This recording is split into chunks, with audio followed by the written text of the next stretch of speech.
Bukod sa basketball, hilig ko rin ang tennis. Dahil dito ko makikita ang mga kalaban na napaka-flexible, kung saan-saan sumusuot, kahit dito, sa loob ng raketa.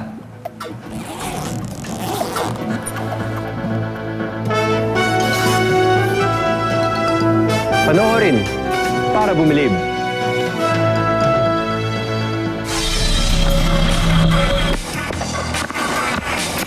Tuwing hahawak ng raketa ng tennis si Jeff Brennan, napapalingon at napapatitig ang maraming tao.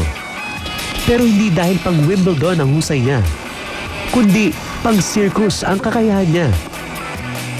Kasi napagkakasya niya ang buong 6 feet 2 inches na katawan sa standard tennis racket. Pagkasama niya ang girlfriend o pag tumutugtog ng bass guitar, itong si Jeff, flexible talaga.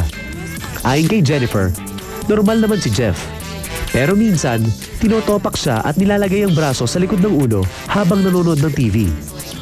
O kaya naman, naglalakad na parang ostrich.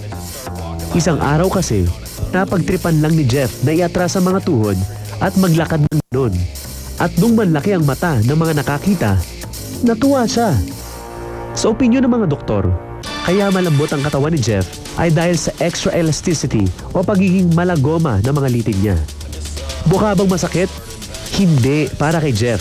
Ito lang daw paraan niya para mag-relax. Sumasakit lang daw ito pag napuputol ang sirkulasyon ng dugo sa mga braso o binti niya.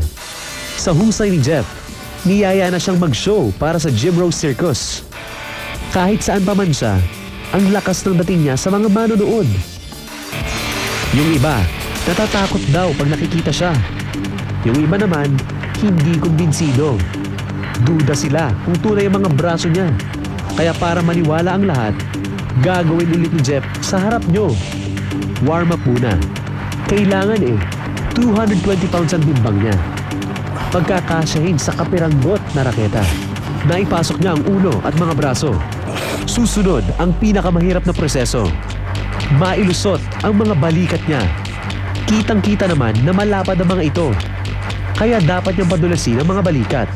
At kung minsan, nadidislocate ito o natatanggal sa natural na pwesto, sanay na ang girlfriend niya. Hindi na ito ninenervyos. Hindi na nga si Jeff ang pinapanood nito, kundi ang reaksyon ng ibang tao. Lusot na ang unang balikat, pero barado pa ang pangalawa. Kaya si Jeff, ilang minutong pipihit at mag-aalong pihit hanggang mag-fit. Ang lupit!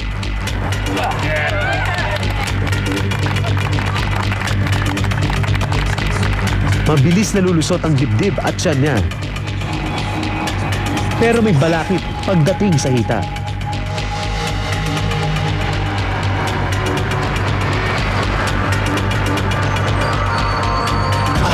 Sa wakas, mailulusot ni Jeff pati ang mga paa sa raketa.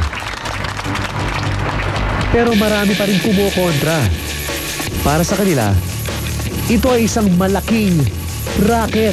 Naghihimutok si Jeff sa attitude ng mga taong ganun. Kaya si Jeff, hindi nag-iilusyon. Lalo pa niyang pinag-iigihan ng kakayahan. Para mas marami ang bumilib. Hindi siya naghahanap ng standing ovation, kundi falling ovation. Yung bang sa sobrang bilib ng mga manonood, hihimatayin sila at babagsak sa sahig.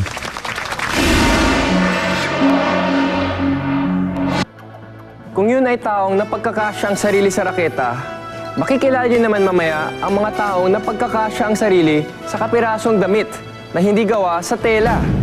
Don't leave para bumilib.